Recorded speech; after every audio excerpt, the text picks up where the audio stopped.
Yo, what is up guys? It's me, Zach Lee. And yesterday was most definitely not the day to test LeBron James' patience. So as we know, the Warriors beat the Cavs again by basically 20 points. And we'll get to that in a second.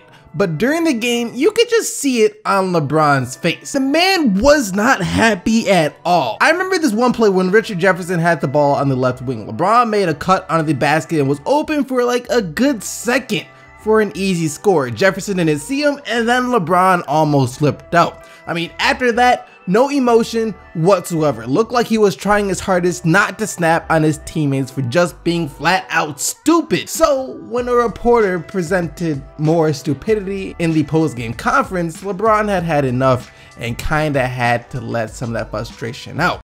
LeBron, you just feel this is a case where you guys should defend home court at this point? Well, I mean, are you a smart guy? I think so. You think so, right? So if we don't defend home court, what happens? Yeah, no, that's what I'm saying. I'm asking you. Well, yeah, then you guys are looking at getting swept. All right.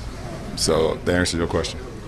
What the heck did you expect him to say when you asked him, do you think you have to defend home court? What do you think happens if he doesn't? Now though, let's talk about the game and the series for a second here. Let's actually start with the Warriors first, because what I need to say about them should be pretty freaking self-explanatory. They are the best offensive team in NBA history, and that is just facts. Any team that has freaking 3 guys who will literally pull up in transition and shoot a 3 right in the defender's face with no respect for them as a defender whatsoever is automatically the best offensive team in NBA history, especially when more often than not that shot goes in. And actually, even if you aren't a Warriors fan, when they shoot that shot, when either KD, Steph, or Clay shoots a shot like that, you expect it to go in. I mean, what else is there to say? Matter of fact, I believe there was a time in the 4th quarter when KD and Curry did it back-to-back, and as an opposing team, that is probably one of the most, no, that is the most deflating thing that can happen to you. I mean, LeBron said it after the game. You know, we made runs. You know, we cut it to 4 at one point, and they went on a quick 9-0 run or 12-0 run. What they do.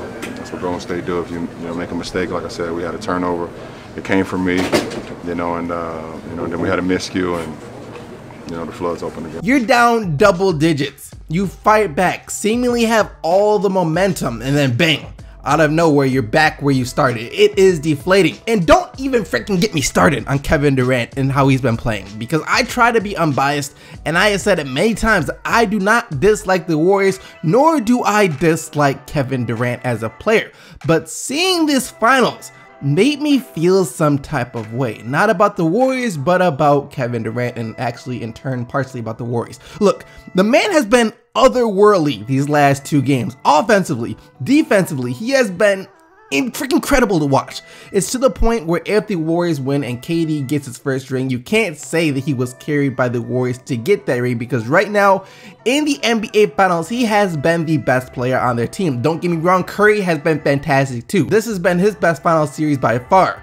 But when you're shooting well over 50% from the field, 50% from 3, rebounding, getting assists, and playing some great defense, you don't get any more valuable to a team than that. If anything, he is the one right now who has been carrying the Warriors, because let's be real here. Like I said, while Curry has been phenomenal, you take away KD's production and put back Harrison Barnes and what he was giving you last year, and the Warriors most definitely aren't up 2-0 in the series, despite how poorly everyone else on the Cavs besides LeBron has been playing. Which is why I said I am conflicted. Not because I don't want the Cavs to lose or that I don't want the Warriors to win or anything like that, but it's just, if this continues and there is a sweep, or heck, even if the series is over in 5 games, where all the wins by the Warriors were by nearly 20 points, it is a wrap for the NBA for the next who knows how many years. Like, come on.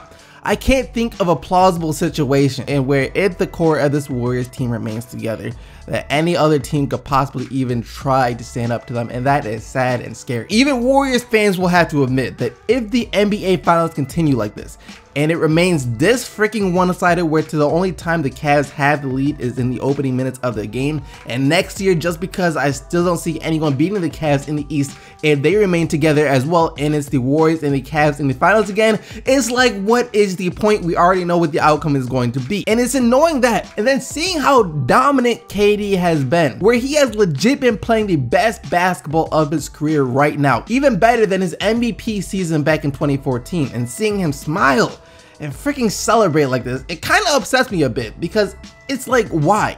I mean, I guess you wanted to win a ring. I get that you wanted to be a part of the NBA Finals again for a chance to win a ring.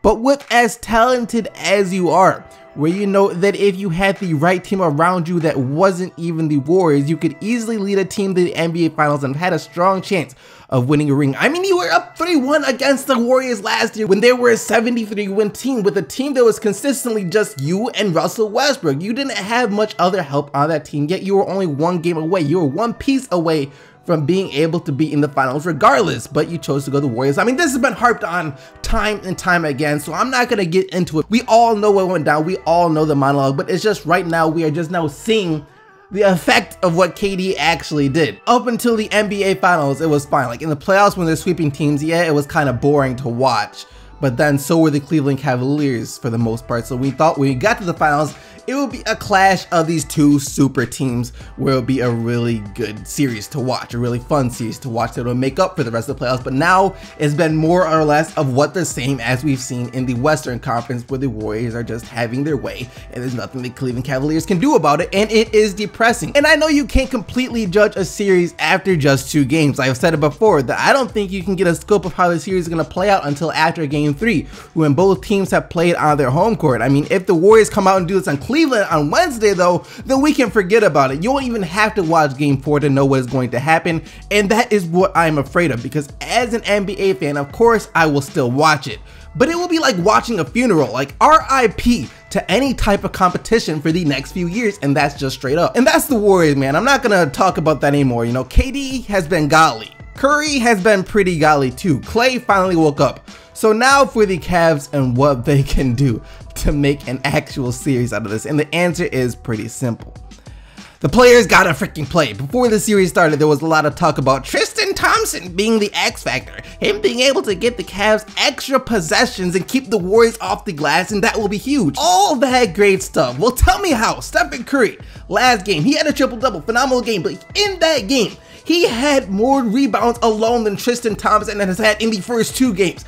In his 43 minutes of on-court action in this series, the X factor, Tristan, the X factor Thompson, has a whopping 8 points and 8 rebounds. That is the X factor. See, he very well could be the X factor in this series, but you want to know the funny thing about X factors? They have to show up in order for the team that they're the X factor for to have a chance to win the series. So, you know, he's got to show up. And then J.R. Smith, you got benched for Iman Shumpert. Iman Shumpert. It's not like Iman Shumpert was out there killing you either. He was 1 of 6 from the field. Everybody knows that man can't shoot. You basically got benched for a great value version of Tony Allen. Deron Williams, once this season is over, I want you to hang it up. I seriously can't believe people are making such a big deal about the Cavs getting this guy. Anytime you see him guarding Curry, you know that's automatic buckets. I mean, just don't even hang it up. Burn it, all of it. All basketball attire, burn it, get rid of it. You don't need to play anymore. Shumpert, you are out there to play defense. Lord knows how many times you thought you were Kyrie and almost took your own ankles. Only shoot when you are wide open, less than 50 centimeters away from the rim. And I would say Kyrie needs to step up and get into form, but let's be real here. I mean, Klay has been playing some amazing defense. You gotta give credit to where credit is due. He is making it hard out there for Kyrie. Still, no one in the league can stay in front of Irving one-on-one, and he was missing some layups that he would normally make. So he's gotta make the shots that he can get. And look, you was trying out there. I'll give you that. You know, you really were trying. Got your shot swatted a lot in the paint, but at least you were trying. You know, I'd shoot some of those more mid-range or low post turnarounds if I were you though. I mean, they can't block those as easily. And overall as a team, like, have the Cavs heard of this new phenomenon in the NBA called ball movement? Like, really, it seems like the only person who knows how to pass the ball out there is LeBron. Everyone else was just trying to play one-on-one. And outside of Kyrie and LeBron, and on a good day, Kevin Love, no one on that team should be trying to play one-on-one basketball. I mean, look at the Warriors. They got 4 freaking all-stars on that team, 2 of them being superstars. How much one-on-one do they play? The only time they go one-on-one is when they have a mismatch or get a switch they wanted. So what is your excuse, Iman Shumpert, when you are on the court with LeBron and Irving and they pass you the ball? It's not for you to try and break your defender down. It's for you to pass the ball so someone finds a good shot. You cannot break anyone down, Iman Shumpert. And LeBron, last but not least, LeBron James. You know this is your team, right?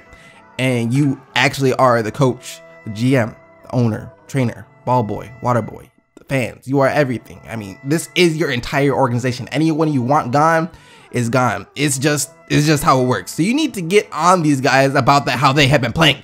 Like, if you see Shumpert trying to break down his man on offense again, walk over to him and straight up take the ball. Just take the ball right out of his hand and mid crossover. I don't care what you have to do, just because if you are sitting there watching that, all you're doing is wasting a possession. Other than that though, I don't know. Like, I really don't know. Like I said, I don't have a horse in this race. I could care less if the Cavs win or if the Warriors win, as long as it is a good series, because in the end, if my Pistons aren't winning, it's all the same to me. I just don't want to witness the death of competition in the NBA.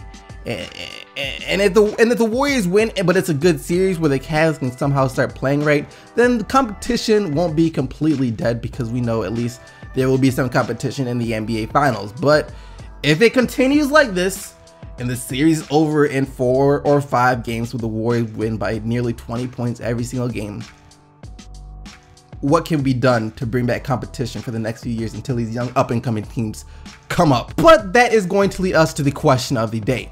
What do you guys think? Is this series over? Do you think the Cavs can still come back? Do you like anything you've been seeing from the Cavs? If so, what do they have to do in order to come back? Let me know what you think down in the comment section below. But now let's take a look at what you guys said in yesterday's video. And yesterday, after Tristan Thompson said it would be like WWE in the paint game too, which it wasn't, and J.R. Smith said they won't play dirty, but they will have to do what they have to do in order to win, I asked you guys if the Cavs had to play dirty in order to win, and here's what you said. No, they shouldn't. If they do, it'll trigger Draymond's nut-kicking mechanism, and Zaza will go to injure Cavs' best player. Of course they need to play dirty. Every team needs to play dirty in the playoffs, no matter the team. Question of the day: the Cavs need to play more physical so they can have an advantage, as they are the more physical team in the finals. Yeah, the Cavs defense was a little better in game 2. You know, no wide open dunks were given up in like they were in game 1, and they were just a bit more physical. Now they just need some guys to play like they're actually in the NBA Finals and not playing a pickup game at the Y. Like I said though, leave your answer for today's question of the day down in the comment section below. But other than that, thank you once again for watching the video. Hope you guys did enjoy it. If you did, don't forget to leave a like and subscribe for more daily NBA videos. And until tomorrow, keep getting the Bucks, Team SEC, and I'm out of here. Peace!